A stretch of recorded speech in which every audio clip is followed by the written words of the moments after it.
Bloody hell! Who the devil are you? I'm a witcher, or as your brethren prefer to call me, a mutant, a freak. You shouldn't be in here. And Knights of the Flaming Rose shouldn't be murdering humans or producing drugs. True, we shouldn't. We're supposed to defend the downtrodden, spread faith in the eternal fire. But Radovid tricked us. He broke his oath, sent our brethren to the front as common grunts, and once the mighty order was bled dry, he disbanded us. Took our lands, confiscated our domains to finance his war.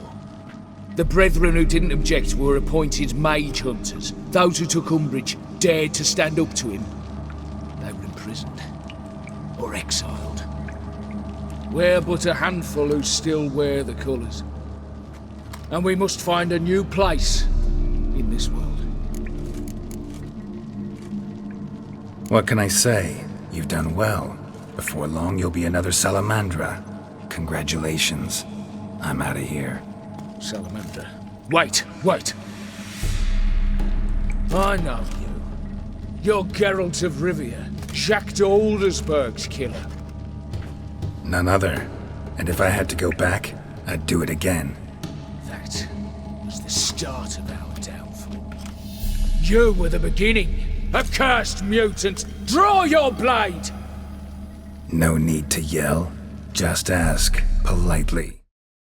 Welcome back to another Witcher lore video, guys. So as normal, I was thinking about what Witcher lore video to make today, and then I stumbled across a comment from this user quite a while ago, and I actually thought this was a really good idea. Because as I've said before, my favourite parts of the Witcher lore are the bits that aren't really explored all that much, and you have to actually go and look into to try and work out what it is, and then it gives you a greater understanding of the world. So anyway, as you can tell from the comment, I've decided to make today's video about Fisstech, how it's produced, where it comes from, and what it's used for in the Witcher universe. So to begin with, some basic information on the drug itself. So in short, I guess you could say that Fisstech is the equivalent of cocaine in the Witcher universe, as Fisstech is also said to be similar in appearance to say something like cocaine. And to move on to these effects quickly, in The Witcher 1, the main effect that is shown is that it seems to instantly knock out Geralt. And that's say if you have Fisstech in The Witcher 1, your character will just black out straight away after even consuming a little bit. However, this may just be a game effect and just kind of inflated a bit to try and deter you from actually using the drug, but for now we can say that it does knock people unconscious. So you may be wondering, if it knocks somebody out, why would they bother using it? And it's because, like any drug, it does have a positive side as well as a negative, but generally, of course, the negatives outweigh the positives massively. So the positive of this drug is that in small quantities, it can give the user a feeling of euphoria, but it can enhance their aggression if they have it in larger doses, which you could argue is a good effect just because it makes them more confident. It does make them more aggressive, but with that comes confidence. So this drug has also been known to use as a sedative and to make people more agreeable. For example, Leo Bonhart used it on Ciri to force her to fight in the arena at Claremont. And I won't spoil anything like that because I know a lot of you will want to read the books, but what I will say is that he did use this drug on her after she was kidnapped. And if you want to find out more about that entire situation with Leo Bonhart, I've done another video about Leo Bonhart on my channel that goes into it in much more detail. So another effect is that it can also cause the user to feel shunned and quite paranoid, but also, as I said earlier, it can make them go unconscious, and this means that it can actually act as quite a desirable anesthetic, and this is something Shani actually explains to Geralt.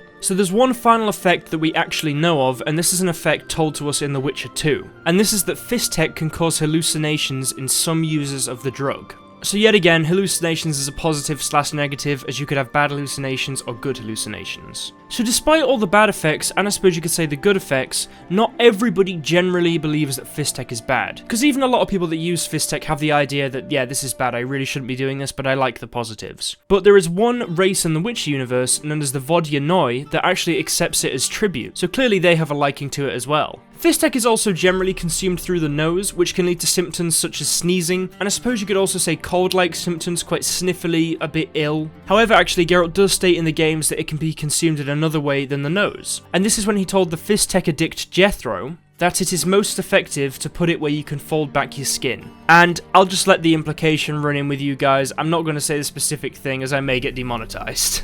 So Fisstech trade is also outlawed on the continent, so the trade of this drug is entirely under the law. and generally distributed by powerful crime organisations such as the Salamandra in The Witcher 1. And the main reason they'd bother to distribute this and produce it is because it brings in a lot of profit and is actually the main source of profit for a lot of these organisations. And if anybody's caught in possession of this drug, they're generally thrown in jail, and the guards might even take the fisstech off you and use it for themselves, as we know how they can be from Jethro in The Witcher 1. So the actual production of fisstech is unknown. We don't actually know how to make it, because the organisations who produce this guard the secret jealously. But the only substance that we know is actually present in it is rubdo. So now I'm going to move on to the groups that have actually used fisstech as a way to make money. The groups that have manufactured it and then distributed it. So we only have 3 examples of people who have produced and then distributed this drug to the people of the continent, and those groups are the Salamandra, the Order of the Flaming Rose, and somebody named Vilmus Bartok. So I'm going to discuss the 2 groups now, and of course the person. So to begin with, I'm going to discuss the Salamanders Operations with this drug.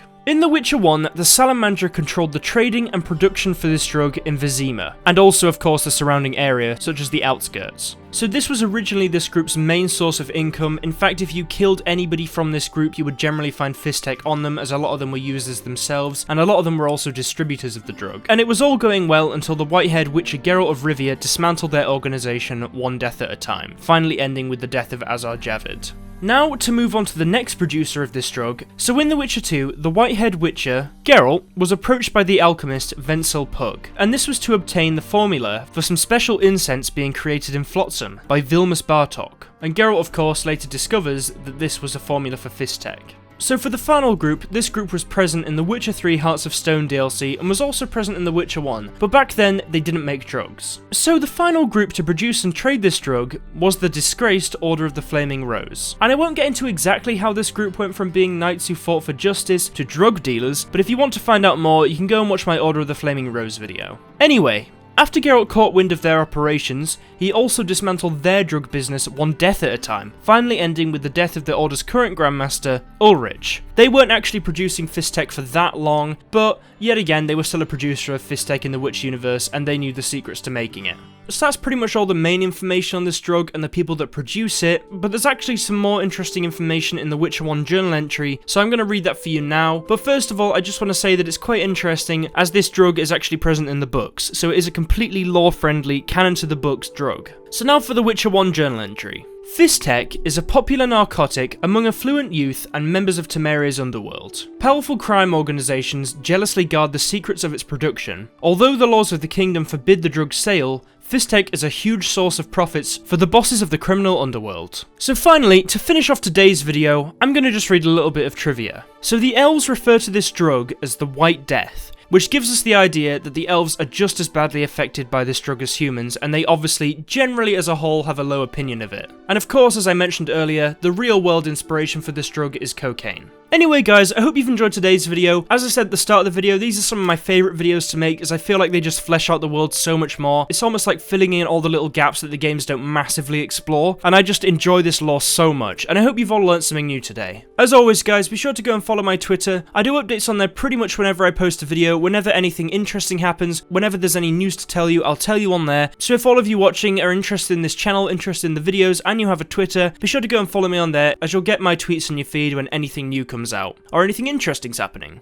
Also, of course, be sure to go and follow me on Twitch. I'll do some games on there soon. If you follow me on there, you'll get the notification when I do go live. I might potentially do some God of War on there at some point, as I'm thinking about buying a PlayStation 4 just to be able to play that game for you guys. So if you go and follow me on there, obviously you'll get the notification when I go live. And of course, be sure to like the video if you enjoyed it, as it really does help out the channel. And also, of course, even the shorter videos do take a long time for me to make, so liking the video just shows a little bit of appreciation, and it's really, really kind of you guys do that. So thank you to all of you that click the like button. You're all amazing. And also, if this is the first video you're finding on my channel, be sure to click subscribe, as I do Witcher lore every few days. I do Witcher news if CD Projekt Red ever say anything. If anything's coming out with a Netflix series, I'll do videos on that. I'll do stuff on Cyberpunk, Elder Scrolls eventually. So if you subscribe, you'll be in tune for all that. And also, of course, a big thank you to the Patreon pledges. You guys are amazing. It's very, very kind what you all do. Whenever I get a new pledger, whenever anything like that happens, but even when I see all the names as I'm putting it into the editor, I just want to say thank you all so much, as you're just amazing. You really help me with these videos, and it's very, very kind of you. I'm glad to put you at the end of every single one of these videos and solidify you in my Witcher lore series forever. You're all amazing. Thank you all so much. But anyway, guys, I hope you've all enjoyed today's video, and I'll see you all in the next one. Have an awesome rest of the week.